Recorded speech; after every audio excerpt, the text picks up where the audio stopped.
Vocês estavam comentando sobre os cenários da pesquisa Quest. Tem um cenário em particular do primeiro turno que mostra que se saírem todos aqueles pré-candidatos, Ratinho, Ronaldo Caiado, Eduardo Leite, o senhor já empata ou praticamente empata com Lula no primeiro turno. Como é que estão essas conversas do senhor com esses outros candidatos para possivelmente se juntarem, já formarem uma aliança de direita a partir do primeiro turno? Existem essas conversas, existe essa possibilidade e também com o candidato Romeu Zema, sempre cotado como possível vice do senhor?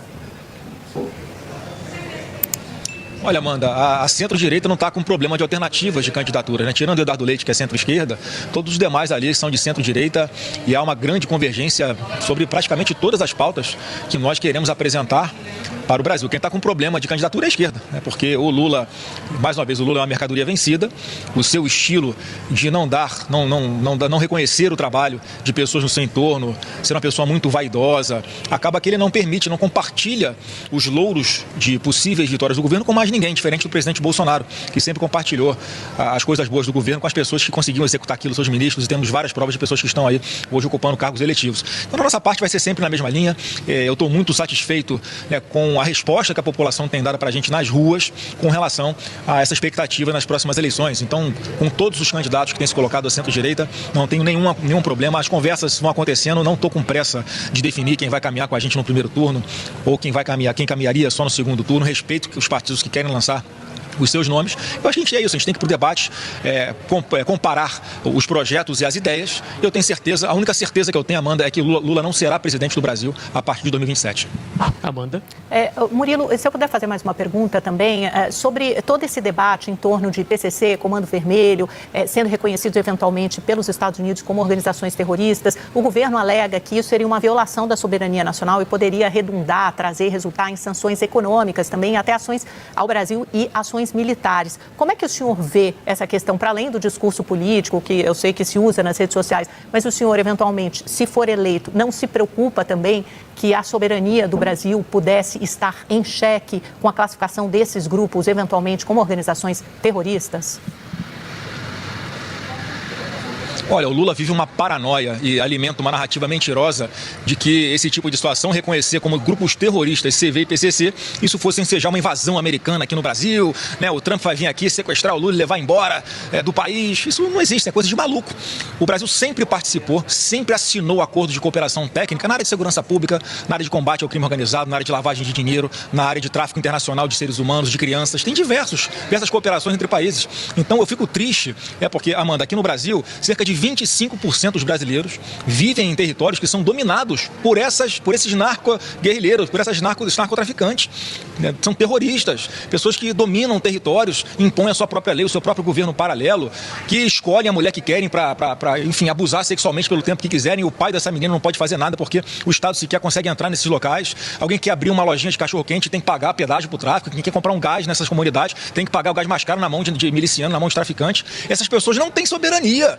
O Brasil não tem soberania sequer dentro do seu próprio território. Então a gente tem que libertar essas pessoas. Isso o atual governo sinaliza a todo momento que tem simpatia por esses grupos criminosos. Óbvio que outros países olham para o Brasil. Olha, o Brasil está uma esculhambação. Tanto é que nesse escudo americano de combate ao crime organizado, vários países foram chamados, o Brasil não foi. É uma vergonha para nós. Então essa narrativa de que isso pode ensejar uma espécie de intervenção aqui no Brasil é uma mentira deslavada. O Lula tinha que estar preocupado em libertar essas pessoas que moram em áreas dominadas por essas organizações criminosas. Não à toa os presídios ficaram em festa quando ele foi declarado presidente em 2022. Né? Porque, obviamente, ele demonstra a todo momento que não tem nenhuma preocupação com quem precisa se libertar dessas organizações criminosas. E se Deus quiser, a partir do ano que vem, o Brasil vai fazer parte desse escudo americano e vai assinar quantos acordos de cooperação forem necessários para combater essas organizações criminosas, seja com os Estados Unidos, seja com Israel, seja com a Argentina, seja com o Chile, com qualquer país que esteja disposto a colaborar conosco para combater esses terroristas do CV e PCC. Senador, deixa eu te fazer uma pergunta. Tá aí, Amanda, então, senador... Posso só fazer mais uma perguntinha sobre o caso Master, que o senador assinou aquela CPI do Alessandro Vieira para investigar as relações do Toffoli e do Alexandre de Moraes, eventualmente, com o caso Master. O senhor é a favor dessa investigação e de um eventual impeachment desses ministros especificamente? Isso fará parte da sua campanha à presidência da República, senador? E o senhor demorou um pouco para assinar essa CPI, é o 29º nome. Queria entender por quê também. Amanda, eu não demorei para assinar a CPI. Ele, na verdade, vamos lá, eu sou a favor de impeachment de qualquer ministro que descumpra a lei de responsabilidade, que é a lei 1079, quem seja os crimes que levam o Senado a fazer o impeachment de ministro do Supremo. Já assinei vários, vou assinar quantos forem necessários. E essa CPI eu assinei. Mas com toda franqueza, o autor dela, o senador Alessandro Vieira, é um grande hipócrita. Ele faz esse tipo de pedido de CPI sabendo que ela não vai ser instaurada porque ela é ilegal. Você não pode instaurar uma CPI para investigar crimes comuns de pessoas. Então ele faz para tirar uma onda, ele acelera esse pedido de CPI antes que eu pudesse assinar, porque foi no final de semana, eu fui avisado pela minha assessoria e eu estava preparando um requerimento para aditar esse requerimento de CPI dele, e por isso eu não assinei antes, só que quando eu vi que já tinha atingido as assinaturas, eu falei, vou assinar logo, senão daqui a pouco ele vai encerrar, porque ele fez para me sacanear. Ele correu com as assinaturas exatamente para dizer que eu não assinei porque eu tenho algum rabo preso, que é mentira, e ele sabe disso. Então ele é um grande hipócrita que fez a CPI, Amanda, do crime organizado agora. Eu querendo participar, interessado, achando que fôssemos investigar CV, PCC, lavagem de dinheiro, tráfico internacional de drogas e de armas, nessa CPI do Alessandro Vieira. E daqui a pouco o cara está convocando Paulo Guedes, Roberto Campos Neto, ex-ministro do Bolsonaro, numa CPI que não tem nada a ver com eles. Para quê? Pensando na eleição, pensando em holofote.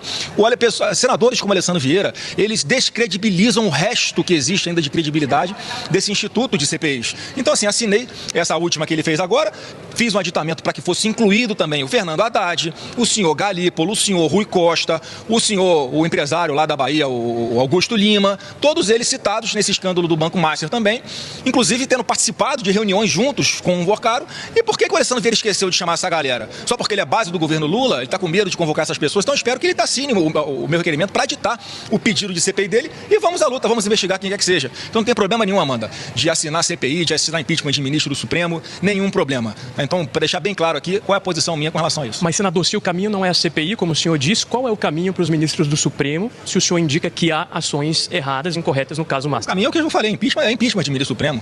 Como já assinei vários, como o presidente Bolsonaro assinou vários, agora a gente esbarra na presidência do Senado, que é quem tem a prerrogativa de pautar isso. Aí já fizemos vários tipos de pressão e ele foi ali irredutível com relação a isso. Agora, eu falo, Amanda, desde há uns 3 anos pelo menos, porque quando você estava comentando aí que a relatoria do pedido de abertura da CPI do Banco Master foi distribuída para o ministro Dias Toffoli, todo mundo achando um absurdo, né, fazendo piada. Agora, quando você tem ministros para julgar o Bolsonaro, completamente suspeitos também para julgá-los, o Zanin é ex-advogado do Lula, o Flávio Dino era ministro da Justiça até ontem do Lula e falava que o Bolsonaro era o demônio na terra, o Alexandre de Moraes um grande perseguidor, inimigo público de Bolsonaro.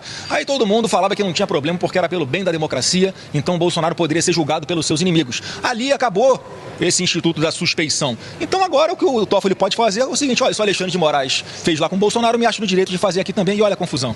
Então, Amanda, eu acho que a gente tem que buscar um jeito sim de recolocar as instituições nos seus lugares, porque do jeito que tá uma bagunça, tá um nojo, o brasileiro olha para Brasília e fica com nojo do que está acontecendo. Por quê? Porque a Constituição foi rasgada uma, duas, várias vezes contra o Bolsonaro em defesa da democracia. E agora, os mesmos instrumentos são descumpridos para perseguir a imprensa ou para tomar decisões que são de interesse de quem está julgando. Então isso é muito, muito triste para o nosso país. Eu tenho uma última pergunta, Amanda, não sei se você tem mais alguma, o senador está com a agenda um pouco corrida aqui, inclusive seguir. Hoje se reúne com José Antônio Castro à noite. Pode seguir, Murilo. Perfeito, pega daí. perfeito. Senador, só para fechar então, um público que está muito de olho aí na sua pré-campanha é o público feminino. Estamos no mês da mulher. O senhor acredita que, indicando uma vice, como o senador agora chamando a esposa aqui para a entrevista... Vem cá, meu amor. Rapidinho, vem cá. Tá fazendo perguntas sobre mulheres, eu queria só te mostrar do meu lado aqui. A mais bonita e maravilhosa e perfeita de todas aqui, ó. Fernanda Bolsonaro, a Amanda, que inclusive hoje participou da posse de José Antônio Castro. O senador, inclusive, tem colocado nas redes sociais sobre Fernanda Bolsonaro. A senhora pretende participar da pré-campanha informativa, não? Ela é tímida, ela não tem vergonha de falar, deixa que eu respondo por ela. Não, acabei de responder, né? Pode falar. Não, tô brincando. Perfeito. A Fernanda, pô, tá, ela é uma pessoa que sempre foi ali reservada e tal, mas, enfim, tá consciente da missão que nós temos juntos aí, como é que isso impacta a família e a importância disso pro nosso Brasil. Então tá aqui me dando força mais uma vez. A meu pedido, você vê que é livre e espontânea vontade, né?